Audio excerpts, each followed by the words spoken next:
Yeah, no, it's been great. Yeah, I love having Matthew out there, and yeah, it's yeah, you definitely missed that. Just kind of the communication, just the ability to have been in this offense and communicate stuff, and just the command that he has.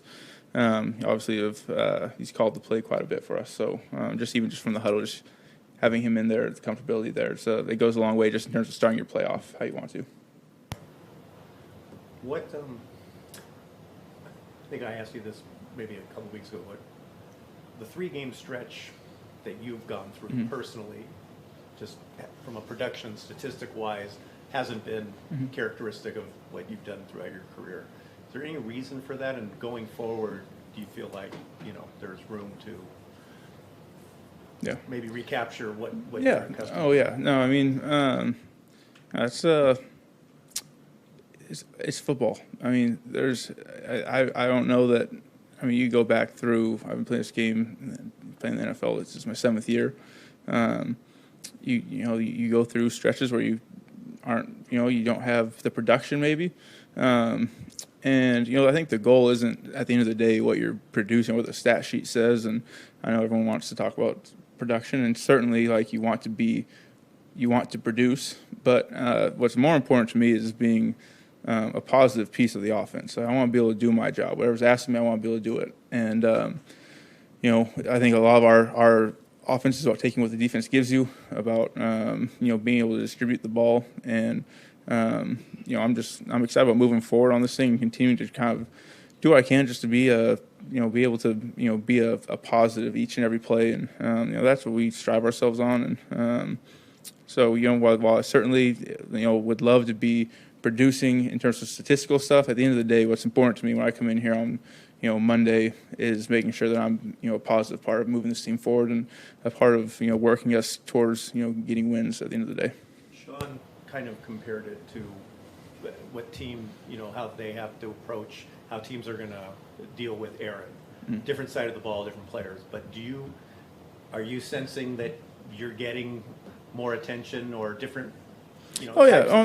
I mean, certainly, if you want to watch the tape, you want to pull the tape up, you can kind of see what teams are doing and how they want to play things and where they want to, whatever their plan is. And yeah, certainly you feel that in certain capacities. But that's why I said at the end of the day, it's really not about the statistical stuff, because certainly a team wants to game plan against you. And at the same time, I do want to be able to find ways to get open regardless of what a defense is doing, and be able to break leverages and things like that. So, I put that on myself to be able to overcome some of those challenges that defense might present.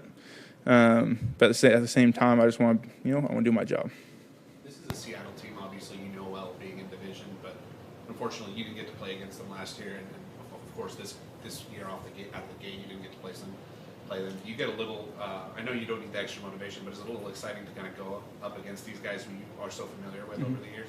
Yeah, no, it's fun. I'm obviously a divisional opponent, so it is a lot of fun playing against them. It's always a great competition, it seems like, and defensively, I mean, they fly around, and they've been pretty similar the whole time that we've known them, but they're doing a little bit of different stuff this year, and it's going to be fun. I'm always excited about it. We got some, this division is competitive, some good teams, and some good football players. So yeah, excited to get out there and see them this time.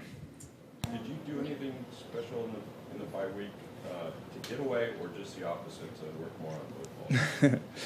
Yeah, so I get out, try to sweat a few times, get out and be active and do some stuff. Took my family and I went up to Strato Launches up in Mojave and tour, see the largest airplane in the world, and a few different, pretty cool things that my boys really like to see. So we got to go up there, and it was a good bye week, spending time with the family.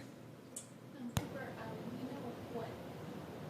understanding what information coaches give to the quarterbacks. What, if any, information do those give to receivers? Yeah, I think it's the same thing. It's the same exact thing that you're looking for as a quarterback's looking for, is a lot of that same stuff that you're looking for as a receiver, trying to hear communication, see communication, and I think sometimes you're doing it it seems like, at least some people do it just to look cool, but I mean, make the defense work harder. But I don't think we do that. We don't do that. Do it for that reason. For so many years,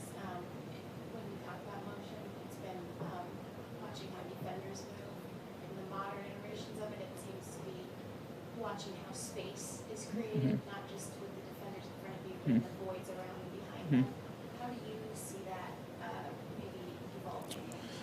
Yeah, well, I think the understanding of what you can get out of a defense has evolved over the last few years. I mean, regardless of whether you're seeing space or whatever it is that other teams want to see. I mean, I have been very blessed and have the luxury of only been with this organization for the last 7 years, so I don't know what other teams are doing, but there's so much that a defense can tell you, get tips, and at the end of the day in this league, you anticipate, you never predetermine, because defenses also are aware of what they're showing, what they're giving away, and are able to show you some things and change them when the ball snaps. So I think motions and all that stuff is great for giving you an idea of what you might see, be able to anticipate if it is that, and then at the end of the day, being able to adapt when defenses are changing that up. What happens when you combine something like that with an option route?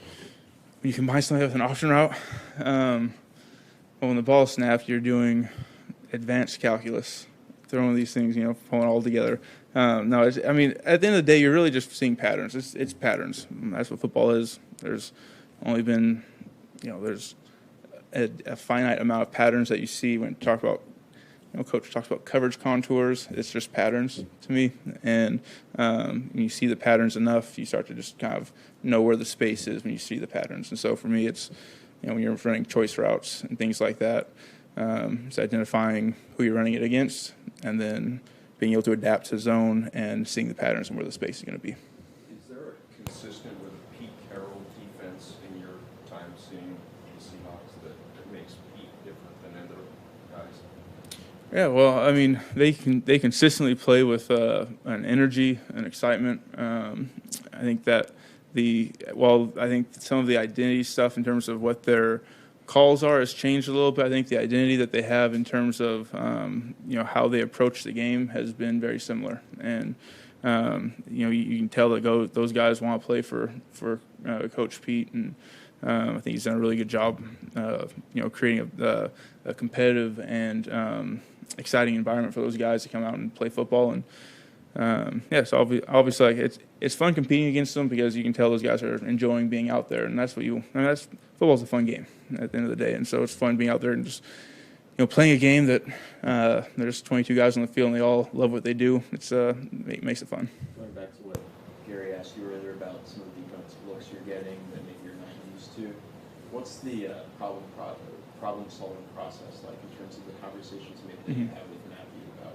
troubleshooting? Yeah, well, a lot of that comes down to me. It's about identifying when they're trying to do those things, understanding what kind of routes we have that are run against it, and you can't always you call the play, and then you got to be able to the defense is going to present whatever they present to you, and finding ways to get open. But at the end of the day, there's a give and take, and I by no stretch am I trying to say what has happened over the last 3 weeks is anything that this other guy I'm about to mention experienced. But you're talking to Matthew when he was with Calvin saw some of the craziest coverages the league has ever seen.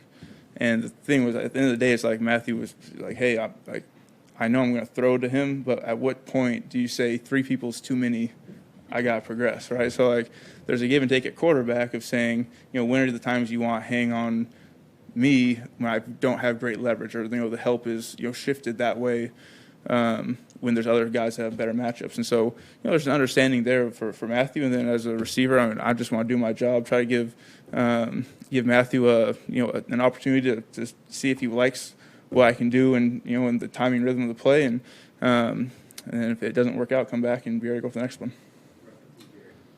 Don't know that you've had an opportunity to take many reps with him, but just curious what your initial thoughts are about Carson Wentz, what you've seen, and how him.